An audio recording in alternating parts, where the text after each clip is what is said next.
Yes bana, mara baada ya weekend kuwa nzuri kwa wadau wa soka kwa kuzishuhudia mechi kubwa katika ardhi ya Tanzania, kwa maana ya kwamba timu pendwa Simba na Young Africans kucheza wakiwa ugenini, lakini sivyo bahati. Young Africans walipoteza kwa idadi ya goli 2, lakini Simba pia wakapoteza kwa idadi ya goli 1. Simba alikuwa dhidi ya Esperance de Tunis, Young Africans alikuwa na mbabe wa Afrika Al Ahly, alichukua chuma mbili nzuri kabisa. Sasa nikaamua Jumatatu tulivu nimfuate ndugu yangu Chisano Jeyara, Mbukuzi ama unaweza kusema mpamu wa soka, atupe utondoti kidogo namna ambavyo games zilikuwa, lakini pia tutazungumzia sajili namna ambavyo zilivyo, maingizo ambayo wameyafanya Simba na Young Africans. Je, zinatija kwa kiasi gani kuelekea mashindano mbalimbali ambayo yanawakabili? Mimi naitwa Rama KG mjini sina shamba. Nyuma ya kamera yupo ndugu yangu Idrisa, hakikisha engo zinakuwa vizuri kabisa.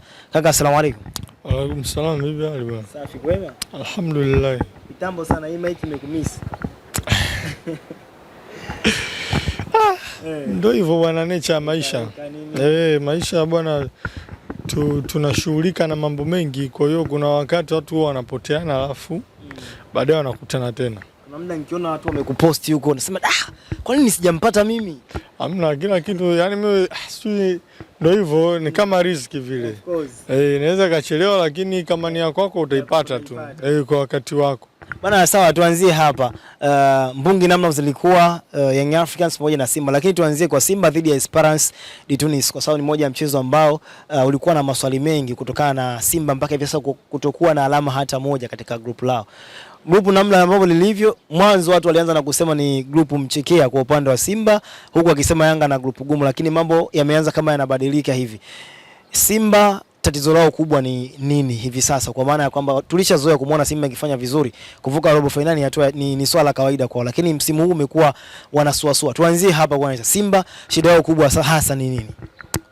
Aina wachezaji wenye hadhi ya kuichezea Simba. Full stop. Bas. Nikuulize swali. Umeona huyu Simba sasa hivi mchezaji ambaye labda anatajwa sana kama ndio starman wa timu ni Elimpanzu.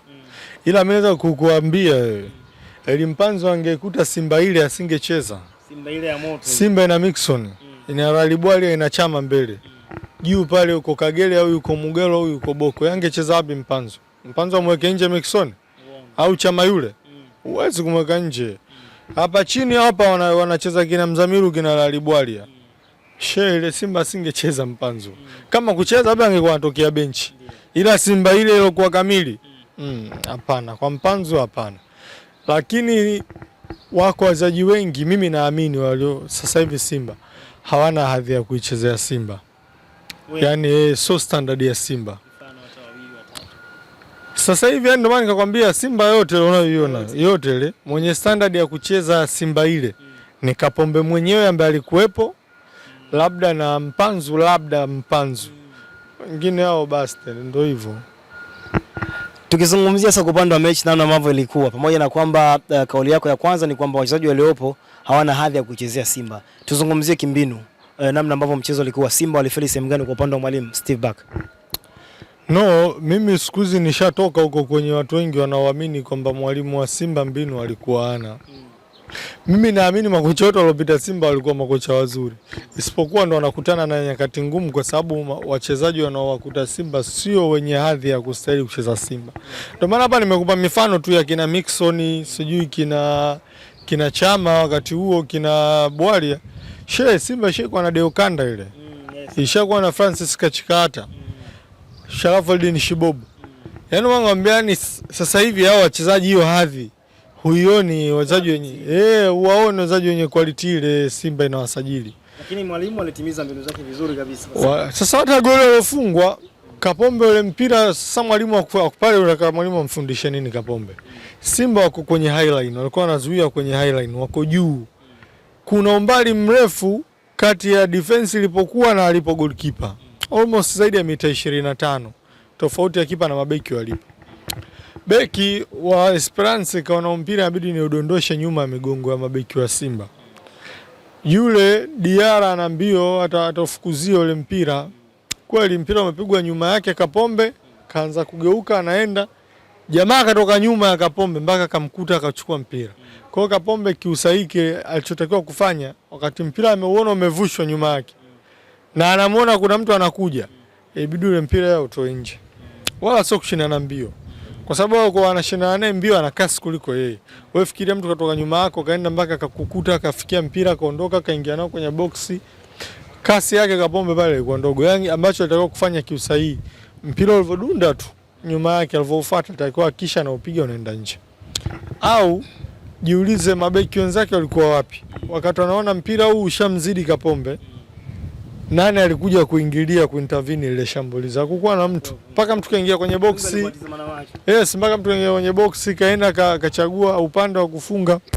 Kwangu mimi nafikiri Steve yule aliondoka Pantev wote Mission kama wana shida. Shida ni wachezaji waliopo Simba wengi wao ama wote, ukimtoa Kapombe na Mpanzu labda at least Kibabage. Mimi Kibabage namuelewa. Lakini wajuzi tu hapo. Kibabage anajua mpira bwana wewe. Kama hajapigwa misumari pale, Mligo atakaa benchi pale. Kibabage amesha prove. Kibabage sio kwamba anaenda Simba ndo aonekane. Kibabage keshaonekana. Huyu Mligo yeye ndo anatakiwa kuprove. Kibabage asha prove sheka. Kaenda Yanga ka prove, katoka Difaliadida huko kaja Tanzania. Kwa hiyo mimi kwangu wachezaji wenye hadhi za Simba wachache wafiki 5. Wengi walioko sasa hivi ni low standard. Simba ilikuwa ina standard share pale leo hii hata nikikuwekea hata yule Uwange kopa asingecheza. Hata yule, hebu chukua mfano. Unaye Boko au Mugalo Kagere. Ayade Mukwala anacheza wapi? Au sijui yule Jobe kina Mwalimu anacheza wapi? Simba shasajili mtu anaitwa Jobe. Hasa unajiuliza yule angecheza wapi zama zile? Au fikiria mtu kama Sharafuddin Shibobu, sijui Deokanda hata. Bwana Simba ilikuwa imesheheni bwana. Sio Simba hii. Simba ile ilikuwa inacheza mpira unasisimka. Kwa hiyo Simba ni kwa kifupi yani wanahukumiwa na Simba yao wao wenyewe. Na ndio maana mimi lawama zangu ni kwa watu wanaosajili. Shida Simba anasajili sio mtu mmoja. Ndio changamoto ilipo. Kwa hiyo anaweza akakuletea ni mzaji mzuri, kesho akiwaletea mbaya, mkimlaumu anaambia mbona yule fulani nilimleta alikuwa mzuri. Itakuwa wewe mwenyewe tu kashindwa kucheza. Lakini unaona Yanga kinachowafanya wanajisahihisha makosa kwa urahisi. Anayefanya usajili anajulikana. Kwa hiyo kwa mfano Yanga msimu usajili zao zote walizoleta zimekuwa mbovu. Hakuna hata moja iliyofanya vizuri. Wakasema bwana wewe umetuletea hawa, tubadilishie. Engineer huyo kaenda Kampala, sajili la ni Okelo. Hivyo yani mtu mkishajua mtu fulani ndo anayesajili, ni rahisi nyinyi kumwajibisha. Lakini leo hii eti wanafukuzwa makocha Simba, hapana. Pale anatakiwa wanaosajili ndo waulizwe. Mbona mnatuletea wachezaji wa standard ya chini? Sio standard ya kucheza Simba. Chisoma pia tumzungumzie kwa upande wa winga wa ball Libasa Gay, mmoja wa wachezaji ambao nilikuwa nikifuata baadhi ya comments za wachambuzi wengi wakisema alikuwa na wakati mzuri pamoja na kwamba hakupata wasaa kucheza dakika nyingi, na huenda labda kwenye mechi ya marejeano akipata wasaa wa kuanza huenda akaonyesha kitu zaidi ya pale. Kwako wewe Libasa Gay, umemwona mchezaji wa namna gani? Chisano, mimi nilivyo huwa wachezaji si wahukumu kwa kuona kwenye mechi moja. Hata angecheza vibaya kwa namna gani nisingemhukumu. Mimi huwa wachezaji nataka niwape muda kwa sababu mpira wa miguu bwana sio kama chumvi. Chumvi ukitoka kwenye mboga na kole hapo hapo. Mpira ni mchezo mchakato. Mchezaji mgeni hata wewe unajua mpira vipi, lazima utafute muunganiko. Unamwona yule mchezaji mmoja anaitwa Depu yupo Yanga. Mimi yule nimemwona mechi ya Mashujaa nasema mchezaji mzuri.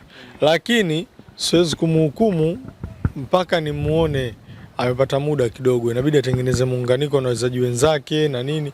Kwa hiyo ni vitu ambavyo vinachukua muda kidogo. Kwa hiyo sasa hivi kuanza kuwahukumu wachezaji ni wazuri au wabaya waliosajiliwa, naona ni mapema sana. Unless mchezaji kama Kibabage ambaye unajua tushamuona amesha prove kwenye ligi yetu, sio mgeni na mazingira ya mpira wetu hapa. Lakini wengi ukiwatazama unaona na wachezaji wageni ambao wanahitaji kupewa muda ndo wahukumu, isipokuwa tu wamekuja wachezaji wa dirisha dogo wao wanaingia kwenye kipindi kibaya. Dirisha dogo ni kipindi ambacho huwa wala hautapata muda mwingi. Yaani dirisha dogo tunaamini timu imekusajili ili uje utibu maradhi yanayoisumbua timu. Kwa sababu dirisha dogo timu tunasema inasajili wachezaji baada ya kuwa washafanya tathmini, wameona wana mapungufu sehemu gani. Kwa hiyo wanaenda kutafuta wachezaji ambao watakuwa ni mbadala kuja kutibu ile matatizo yao.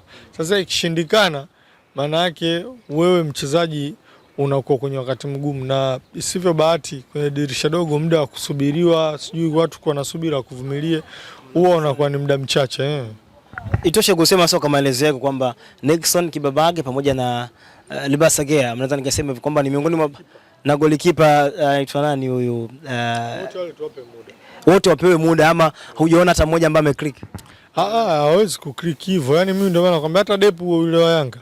Yule Depu Okello wote ni wachezaji wazuri, lakini bado hawajafikia matarajio ambayo watu wako nayo kwao, kwa sababu wana muda mfupi na nini. Tuwape muda. Hata huyo kocha mwenyewe wa Simba tumpe muda. Japokuwa mimi kocha kwangu sio issue sana. Mimi issue Simba iliyoko ni aina ya wachezaji ambao wanasajiliwa, sio hadhi ya kucheza kwenye klabu ya Simba.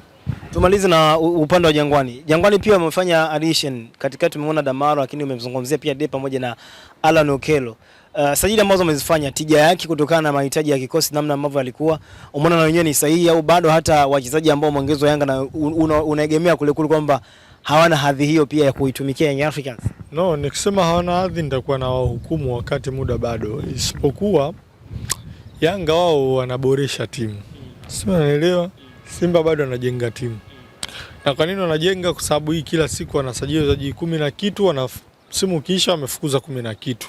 Kocha anakuja mechi ngapi kafukuzwa, ile mnakuwa mnaanza upya kila siku. Yanga wanachofanya sasa hivi wanaboresha timu yao. Kwa sababu Yanga timu yao ilishajipata. Fikiria msimu huu Yanga sajili zake zote zilizofanya zilikuwa mbovu, lakini timu bado ilikuwa inashinda. Ni kwa sababu timu walikuwa nayo tayari. Kwa hiyo Yanga sasa hivi wanachokifanya ni wanafanya maboresho ya klabu tu. Sehemu hii bwana alikopoikuwa tumlete Okello. Sehemu hii alikuwa nani, lete Juke Abuya. Lete nani, lete Damaro Kamara. Kwa hiyo ni swala la muda tu kwa wachezaji kama Damaro ambaye kwenye ligi yetu kesha prove mchango wake tunataka kuona kwenye klabu ya Yanga kimataifa, labda kwenye ligi. Yes, lakini muunganiko ulishakuwepo, weka ukuta kwenye timu ina rhythm yake. Na ndio maana kocha Yanga hajapata tabu. Ile Yanga hata mimi ukinipa leo anacheza pale ligi kuu, labda zimeziza kimataifa ndio zitanisumbua. Ila ligi kuu Yanga unipe mimi nipange. Sina jana naandika tu kwenye karatasi majina 11 wanaoanza. Hiyo inaumiza kichwa. Mwalimu Pedro Gonçalves. Yule jamaa ni technician sana yule jamaa. Nimeona hata juzi kufungwa kwao. Mimi kocha simlaumu, na wachezaji wake ndio wamemwangusha. Yako makosa wachezaji wake huwa wanayafanya kwenye mechi za ligi kuu hapa na Mashujaa, Mtibwa na nani. Huwa hawaadhibiwi kwa sababu zana timu dhaifu, timu ndogo hazina uwezo. Ila makosa yale ya leo ameenda kuyafanya na timu tunaweza kiita anapiga kichwa ameinama amejikunja. Kwa hiyo kuna vitu unaviona unapata picha tu kwamba wachezaji hapa wanamwangusha mwalimu, lakini sio kwamba mwalimu alienda na game plan mbovu. Tobo la Simba unalionaje sasa kuelekea hatua inayofuata? Sio, niwe kukwambia mwaka jana, nikakwambia mwaka huu miujiza ninayotegemea kwenye mpira, Mungu akipenda, ni ya Simba kuwaona wako robo finali. Kihesabu wanaonekana nafasi wanayo. Kiuhalisia mimi sioni hiyo. Yaani kama Simba ambavyo mimi naamini Simba mechi yake anazana na Esperance hapa da. Simba uwezo wa kushinda nao. Wale Esperance wenyewe sasa hivi sio kwamba wako vizuri kama zamani. Wao wenyewe wamepoteana. Isipokuwa wao wenyewe wanamuona Simba kapoteana vile vile. Wao wanapata confidence. Na hakuna kitu kinawapa confidence wale Esperance kama Simba kufungwa na Petro Atletico hapa. Kwa sababu hata wale Petro Atletico sio zuri kivu sasa hivi. Lakini yule Esperance akiona mbona Petro pale alipata matokeo pale. Pale si ndo atoki mtu, mbona yule jamaa katoboa. Kumbe hata mimi nikikomaa naweza kutoboa. Kwa hiyo hata atapata confidence. Ndio maana nasema Simba ya wakati huu kuitetea ni ngumu sana. Kwa sababu ina vitu vingi vinafanyika ambavyo huoni kama vinaendana na hadhi ya klabu. Simba ilikuwa inaogopeka pale kwa Mkapa. Kwangu mimi naamini mechi ya Esperance na Simba itakuwa mechi ngumu sana, mechi ya marejeano. Tumalize na Young Africans. Yeye naye atakuwa awe makini. Yanga asipokuwa makini wale awali wanaweza kumshangaza pale pale Zanzibar. Wale wanajua wakimfunga Yanga na hii mechi ya sasa hivi ndio washamaliza, uhakika wa kwenda hatua ya robo final wanakuwa washaupata. Kwa kama Yanga anavyopigia hesabu pointi za Ahli naye anazipigia hesabu pointi za Yanga hapa Tanzania. Anajua huyu Yanga mechi ya ndaka umemeno. Na kule tayari kuna sare ya JS Kabylie na FAR Rabat. Kwa Ahli anajua Yanga akinifunga, Yanga anakuwa na 7, anakuwa yuko na mimi sawa. Alafu kule mmoja akishinda anakuwa na pointi ngapi? 5. Hakija akamkazia Ahli kubaba beki pao. Sasa je, kwa Ahli yeye mwenyewe anazipigia hesabu mechi za sasa hivi, mechi ya Yanga hiyo. Kwa hiyo itakuwa mechi ngumu sana. Yanga ili washinde wanatakiwa kwa makini. Mechi za Ahli sio kila wakati watakufunga eti wao kisa wametengeneza nafasi. Nyingine wewe kosea, wanakusubiri ukosee tu. ili wamalize mechi.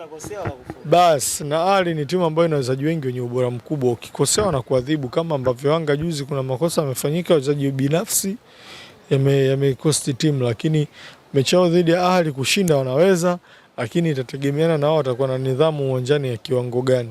Nidhamu kwa maana ya wawe na matendo sahihi kwa wakati sahihi. Sehemu ya kupiga pasi, piga pasi, usi dribble. Sehemu hivyo, yani sehemu ya kupiga shoot, piga shoot, usipige pasi. Sehemu ya pasi, toa pasi, usipige shoot.